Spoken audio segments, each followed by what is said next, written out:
સૌપ્રથમ સમાચાર નવસારીથી કે જ્યાં શહેરમાંથી પસાર થતી પૂર્ણા નદીની સપાટીમાં ધરખમ વધારો થયો છે। નદીના કેચમેન્ટ વિસ્તારમાં ધોધમાર વરસાદને કારણે પૂર્ણા નદીની સપાટી વધી ચૂકી છે।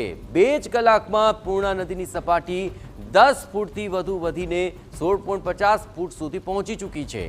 પાણીનો પ્રવાહ વધારે છે, તેને કારણે નીચાણવાળા વિસ્તારોમાં એલર્ટ જાહેર કરવું પડ્યું છે।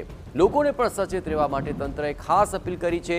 પૂર્ણા નદીની ભયજનક સપાટી 23 ફૂટ છે।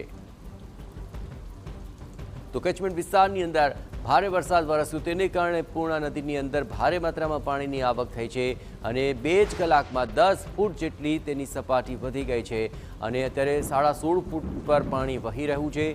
આ પૂર્ણા નદીની ભયજનક સપાટી 23 ફૂટ છે અને નદીના કેચમેન્ટ વિસ્તારથી લઈને કાંઠા વિસ્તાર અને નીચાણવાળા વિસ્તારોના લોકોને ખાસ એલર્ટ કરાયા છે। તમામ ગામોને એલર્ટ કરાયા છે અને કાંઠા વિસ્તારમાં ન જવા માટે તંત્રએ ખાસ સૂચના આપી છે। નીચાણવાળા વિસ્તારોમાં એલર્ટ જાહેર કરી દેવાયું છે કારણ કે પાણીનો પ્રવાહ વધુ છે।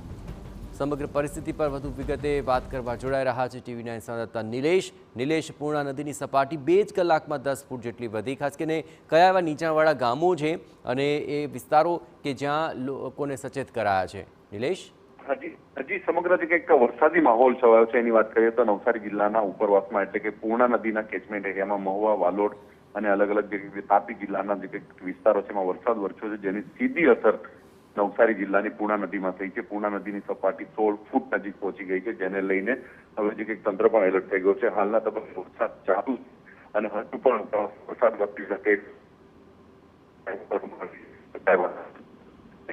હજુ પણ વધુ વરસાદ વરસી શકે એવી શક્યતાઓ જોવાઈ રહી છે। હાલ તો સામાન્ય સ્થિતિ કહી શકાય કે 16 ફૂટ પર પહોંચી છે, પરંતુ જે ઝડપે જે સપાટીમાં વધારો થયો છે એને લઈને તંત્ર એલર્ટ થયું છે।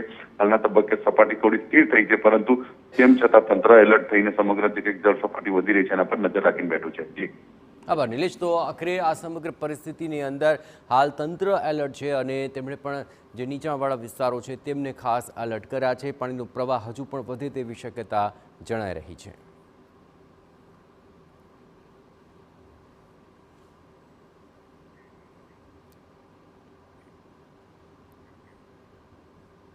આ તરફ રાજકોટ